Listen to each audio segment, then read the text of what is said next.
O arrebatamento secreto. Por que eu estou falando sobre isso? Porque isso é uma coisa séria e precisa ser esclarecido para que ninguém seja enganado. Quando vemos 1 Tessalonicenses 4,16, fala o seguinte: porque o mesmo Senhor descerá do céu com alarido, e com voz de arcanjo, e com a trombeta de Deus, e os que morreram em Cristo ressuscitarão primeiro. Olha só a cena, com alarido, com voz de arcanjo e com trombeta de Deus. Queridos, impossível isso aqui ser secreto. Versículo 16 de Tessalonicenses, de 1 Tessalonicenses. Depois nós, os que ficarmos vivos, seremos arrebatados juntamente com eles nas nuvens, a encontrar o Senhor nos ares, e assim estaremos sempre com o Senhor. Quando Paulo escreveu isso aqui, ainda não tinha sido escrito o livro de Apocalipse, que só foi revelado a João muito tempo depois. E João teve uma revelação bem maior que Paulo, porque ele teve uma visão com muito mais detalhes. E confirmamos Paulo em João, no Apocalipse 1,7, dizendo o seguinte: eis que vem com as nuvens, e todo o olho verá, até os mesmos que os transpassaram, e todas as tribos da terra se lamentarão sobre ele. Sim, amém, queridos, impossível desse arrebatamento secreto ser verdadeiro. Vai ser um arrebatamento, mas secreto de maneira nenhuma. Tem algumas pessoas, alguns evangélicos, que dizem que depois que formos arrebatados, os que ficarão terão uma segunda chance. Querido, a Bíblia não fala nada sobre isso. Veja bem, se nós formos arrebatados e os que ficavam tiveram uma segunda chance, como que eles vão ter uma segunda chance? Porque depois do arrebatamento não haverá mais o Espírito Santo para convencer os corações. E nós podemos ver isso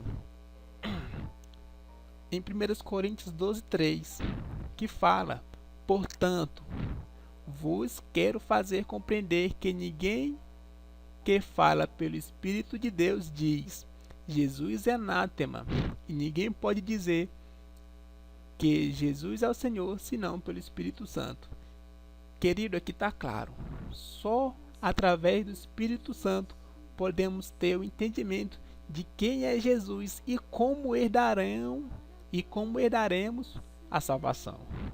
Não tem como, sem o Espírito Santo, depois do arrebatamento, sem o Espírito Santo aqui na terra, nós obtermos salvação.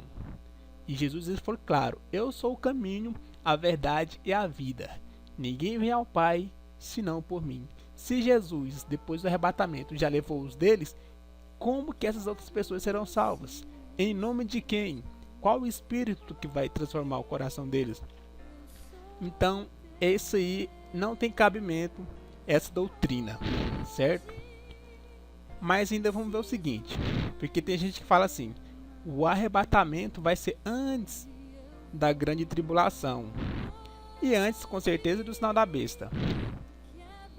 Os que ficarem na terra, já entendemos que não há salvação para eles.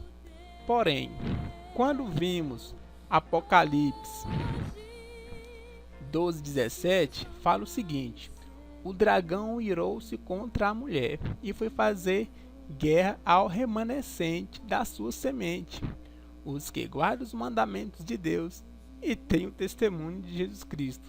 Queridos, se o arrebatamento é antes da grande tribulação, como que esse povo aqui, esse remanescente, vai sair da grande tribulação sem o Espírito de Deus? Como que ele vai ter o testemunho de Jesus Cristo se ele não tem o Espírito de Deus? Porque já vimos que somente pelo Espírito de Deus é que podemos falar o nome de Jesus Cristo e entendê-lo.